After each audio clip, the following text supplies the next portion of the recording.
அதாவது 2 அரசியல் கட்சி தலைவர்கள் சொன்ன வார்த்தைகளை நம்ம தள்ளி வச்சிருவோம் கொஞ்ச நேரத்துக்கு.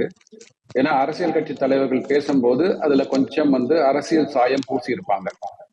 அவர்கள் எதிர்க்கட்சி தலைவராக இருந்தாலும் சரி, முதலமைச்சராக இருந்தாலும் சரி, கான்ஸ்டிடியூஷன்ல பதவி வகித்தாலும் அவர்கள் பேசிக்கா அரசியல் கட்சி தலைவர்கள். அதனால அவர்கள் பேசுறதுல அரசியல் இருக்கு, நம்ம தனியா எடுத்து வச்சிருவோம். முருகையன் சார் சொன்னாங்க 1,10,000 கோடி 2011 அதிமுக அரசாங்கம் வந்த போது 1,10,000 கோடி அவர்கள் ஆட்சியை விட்டுட்டு போகும்போது 4,85,000 கோடி. இந்த 10 வருட காலம் 2011 இருந்து 21 வரைக்கும் 10 வருட காலத்துல 3,85,000 கோடி கடன் வாங்கினாங்க. ஒரு வருஷத்துக்கு 38,500 கோடி ரூபாய். அதிமுக அந்த கடைசி ஒரு 1.5 வருடங்கள் பாத்தீங்கன்னா பிப்ரவரி 2020 இருந்து மார்ச் 2021 வரைக்கும் உங்களுக்கு தெரியும், கொரோனானால உலகமே முடங்கி போயிட்டு வருமானமே இல்லை நமக்கு.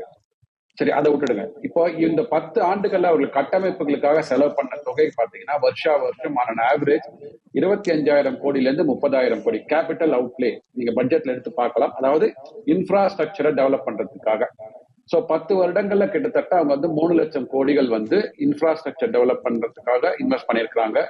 அதற்கு கடன் வாங்கியிருக்காங்க. சரிங்களா? அப்படிதான் நம்ம டேட்டா பிரிச்சு பார்க்கணும். சரி, இவர்கள் வந்ததுக்கு அப்புறம் 2021 ஆட்சிக்கு வந்தாங்க. 505 வாக்குறுதிகள் கொடுத்தாங்க.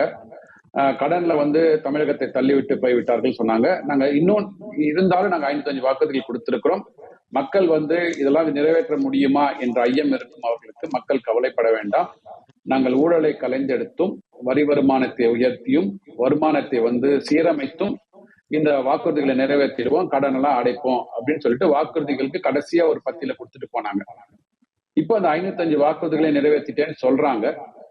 அப்போ எவ்வளவு தொகை அந்த வாக்குறுதிகளுக்காக செலவு பண்ணப்பட்டது, அது எவ்வளவு ஊழல்கள்ல இருந்து மீட்டெடுத்து செலவு பண்ணாங்க, வருமானத்தை எவ்வளவு உயர்த்தினாங்க அப்படின்னு சொல்லிட்டு ஒரு டேட்டா கொடுத்தாங்கன்னா இவர்கள் சொன்ன வாக்குறுதி கரெக்டா நிறைவேற்றிட்டாங்க நம்மளால ஏற்றுக்க முடியும்.